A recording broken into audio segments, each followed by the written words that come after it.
কাকিমা, এই যে আপনার নাম? মায়াবতী। আপনি কোথা থেকে আসছেন? কোথায় গিয়েছিলেন? প্রথমত কোথায় গিয়েছিলেন আপনি? ঠাকুরনগর গেছিলাম। এখন যে রাত্রি 12টা বাজছে, আপনি যে ট্রেনে মেন লাইনে আসছিলেন, যাই হোক আমাদের এক মানে সদস্য আপনাকে পরিচয় হয়ে যায় রাস্তাতে আস্তে আস্তে। তো কিভাবে মানে দাদার সাথে পরিচয় হলো? দাদা, এই ভাই ছেলের সাথে পরিচয় হয়েছে কিভাবে? আর একটা লোক ওনার নাম শম্ভুনাথ। ওই সম্পূর্ণ তো যাই হোক, উনিও গাড়ি চড়ছে, আমিও গাড়ি চড়ছি। আমার বলছে, মাসিমা তুমি কোথায় যাবে? তো অনেকাল গাড়িতে উঠছি। আমি বলে, কোথায় যাব বর্তমানে আমি কিছু করতে পারবো না। ওই কথা আমি আপনি ওনারে বর্ধমান বলছি। বলেছেন, তাই তো? হ্যাঁ, বর্ধমানে। আপনার বাড়ি উনি কোথায় যাবে কিছু বলতে পারছিলেন না। হ্যাঁ, আপনার বাড়ি কোন জায়গায়? আমার বাড়ি এই মহেশখালীর ক্যাম্পে, মহেশডাঙ্গা ক্যাম্পে, ফরিদপুর। ফরিদপুরে। হ্যাঁ, আচ্ছা। আর আপনি ওখানে ঠাকুরনগরে কি করতে গিয়েছিলেন? ওই তীর্থস্থানে গেছিলাম। তীর্থস্থানে গেছিলেন? কবে হ্যাঁ, গিয়েছিলেন? কাল গেছিলাম। কালকে গিয়েছিলেন, দিয়ে তারপরে আপনার ফ্যামিলির সঙ্গে আপনি ডিটাচ হয়ে যান, মানে বিচ্ছিন্ন হয়ে যান, তাই তো? হ্যাঁ, ওদেরকে খুঁজে পাচ্ছিলেন না, তাই তো? হ্যাঁ, হ্যাঁ। আচ্ছা। আজকে বিচ্ছিন্ন হয়েছিলেন না কালকে বিচ্ছিন্ন? আজকে আজকে বিচ্ছিন্ন হয়ে আজকে গেছেন ওদের সাথে, তাই? 11টার দিয়ে সময়। আপনি খুঁজে পাচ্ছিলেন না যে কিভাবে আসবো, কি তারপর হয়েছে? কিভাবে ঠাকুরনগরের ওই জায়গাটা মন্দির আছে, হুম। ওই মন্দিরে যাইয়ে বললে ওরা ক্যানভাস করে, বাড়ির লোক ডাহে। তা ডাকছে, কেউ যায় নাই। তখন আমি বাইরে দিচ্ছি করি, এরকম একটা গন্ডগোল লাগলো। নাগার পরে ওই জায়গায় আমি ঠেলা খাইয়ে পড়ে গেছি। পড়ে গেছি, আবার ওরা আমার নিয়ে গেছে পরে শেষে ওরা যাই হোক, আজকে ডক্টর আমাদের সদস্য দেখাইছে। শামীমদার সঙ্গে আপনার পরিচয় হয়েছিল বলে আজকে আমাদের এই জায়গায় নিয়ে হ্যাঁ, আসতে পেরেছে, এবং আপনাকে আমরা হ্যাঁ, সুস্বাস্থ্যভাবে মানে সঠিকভাবে বাড়িতে ইনশাল্লাহ পৌঁছে দেবো। বাড়িতে মারে পৌঁছাইলে ছেলে অবশ্যই পৌঁছে দেবো মেয়েরাতে। আমরা। আর আমিও মনে করি আমার ছেলে। একদম আমরা আপনার ছেলের হ্যাঁ, মতোই আপনাকে হ্যাঁ, ভদ্রভাবেই বাড়িতে পৌঁছে দিয়ে আমিও আসবো, এবং মনে আমরা করি তার জন্য আমার আপনার জন্য ছেলে। গাড়ি ফাড়ি ব্যবস্থা করেছি। আপনি গাড়িতে উঠুন এবং হ্যাঁ, আপনাকে আমরা বাড়িতে নামিয়ে দিয়ে আসবো। ঠিক আছে? আমিও মনে করি থ্যাংক ইউ আমার শামীমদা। ছেলে। চলো আমরা দিয়ে আসছি ওনাকে। তো শামীমদা যাবে তো? চলো আমাদের সাথে।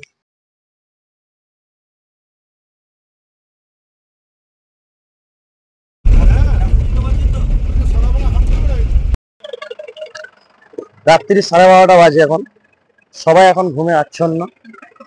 মেমারি সম্প্রীতি ঐক্য টিম রাত দিন সর্বদাই মানুষের পাশে আছে। এখন আমরা তার বাড়ির কাছে চলে এসেছি এবং নামানো হচ্ছে এবং বাড়ির উদ্দেশ্যে যাব। এখন মাসিমা বাড়ির উদ্দেশ্যে যাওয়া হচ্ছে। আপনারা দেখে বুঝতে পারছেন রাত 12:30 বাজছে, চারিদিকে অন্ধকার। মাসিমা গেছিল পুজো দিতে কলকাতায়, ওখানে থেকেই ফ্যামিলির কাছ থেকে বিচ্ছিন্ন হয়ে যায়। এই রাস্তায় গাড়িটা আসেনি মাটি ফেলার জন্য, এখানে গাড়িটা এসে পৌঁছায়নি। আমরা ঠিক বাড়ির কাছে চলে এসেছি। এই যে মাসি বাড়ি ঢুকছে, দেখতে পাচ্ছেন।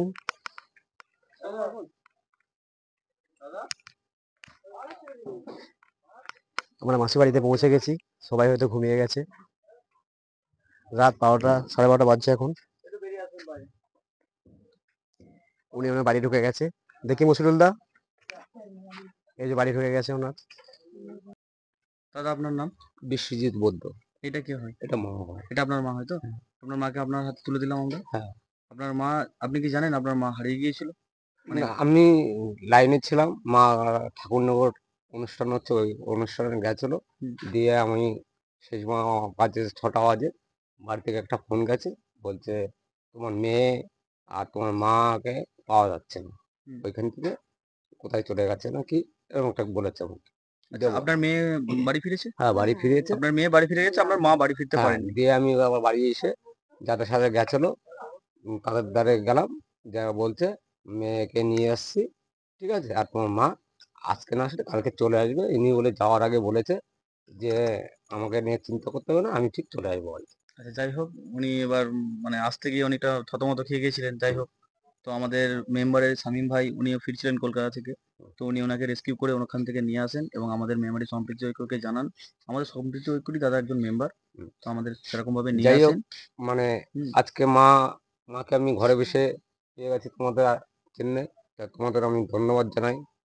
আর এর থেকে আমি আর কি বলবো, আর এই যা করেছো সেটা মানে বিশাল একটা জিনিস করেছো, মানে আমি বলে বোঝাতে পারবো না তোমাদের। বাহ, ভাবছিলাম সকালবেলায় হলে কোনো আইনের কত নিতাম, যা তার আগে তোমাদের জন্য মাছ চলে এসছে, এই ধন্যবাদ। চিনতে পারছেন? বলুন। বলছি আপনি চিনতে পারছেন? না। আপনি হাওড়া স্টেশনে যে কথা হলো। ও আচ্ছা আচ্ছা, বলুন। ওই চিনে ধরেছিলাম, তাই তো? হ্যাঁ হ্যাঁ হ্যাঁ, ভদ্রমহিলাকে, হ্যাঁ বলুন। ওনাকে ওনার বাড়িতে পৌঁছে দিলাম ওনার ছেলের কাছে। আচ্ছা, ছেলে চলে এসেছিল? না না, ওনার বাড়িতে আমি একটা আমার এনজিও গ্রুপের মধ্যে আমি মেম্বার আছি, সেই এনজিওর সাথে যোগাযোগ করলাম, করে আমার গাড়ি ফাড়ি সব অ্যারেঞ্জ করে ওনাকে আমি ওনার বাড়ির কাছে পৌঁছে দিলাম। ওনার বাড়িতে পৌঁছে দিয়ে ওনার ফ্যামিলির কাছে আমি হ্যান্ড ওভার করে দিলাম। হ্যাঁ, আপনি একটু ওনার সাথে যদি কথা বলতে চান, ওনার ছেলের সাথেও কথা বলতে পারেন বা ওনার সাথেও একটু কথা বলতে পারেন। ঠিক আছে, কোনো অসুবিধা নেই। হ্যাঁ, আপনাকে আপনি ঘুমিয়ে গেছিলেন, আপনাকে একটু ডিস্টার্ব করলাম। হ্যাঁ, ঘুমিয়ে গেছি, কেন ছেড়ে দিয়েছি? হ্যাঁ হ্যাঁ, ওটা একটু মার্জনা করবেন আপনার ঠিক আছে, গাড়ি। না, কোনো ব্যাপার না। ঠিক আছে, আপনিও খুশি হবেন তাহলে এটা শোনার পরে। হ্যাঁ, ঠিক আছে। ঠিক আছে, আপনার হ্যাপি জার্নি। হ্যাঁ। ঠিক আছে। আজকে আমরা মেমারি সম্প্রীতি ঐক্যর পক্ষ থেকে বরিদপুর এসেছি। আমরা সবাই শুয়ে গিয়েছিল, আমাদের মেম্বাররা সবাই ঘুমিয়ে গিয়েছিল। তখন শামীম ভাই আমাদেরকে ফোন করে জানায়, আমাদেরই মেম্বার, যে এরকম এক ব্যক্তি ঠাকুরনগরে যে আজকে তীর্থস্থান আছে ওখানে ওখানে অনুষ্ঠান চলছে, তা ওখানে গিয়েছিলেন কালকে, তা আজকে কোনোভাবে পরিবার থেকে বিচ্ছেদ হয়ে যাবেন।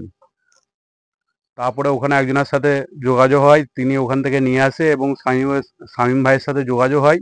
শামীম ভাই তিনাকে নিয়ে লাস্ট ট্রেনে 12টা 20-তে শামীম ভাই নিয়ে এলেন এবং আমরা ওখান থেকে গাড়ি মাড়ি অ্যারেঞ্জমেন্ট করে আমরা এই বাড়িতে এ, বরিদপুর বাড়িতে ওনার ছেলেদের কাছে ওনাকে হ্যান্ড ওভার করলাম। তা এটা আমরা খুবই আনন্দিত যে এরকম আমরা ওনার বাড়িও পেয়ে গেলাম, ওনাকেও পেয়ে ইয়েতে ওনার বাড়িতে হ্যান্ড ওভার করলাম। তা আমরা সবসময় মানুষের সাথে আছি, মানুষের পাশে আছি। আমাদের রাত দিন যখনই কোনো অসুবিধা হবে আমাদেরকে জানাবেন, আমরা সবসময় পাশে থাকবো।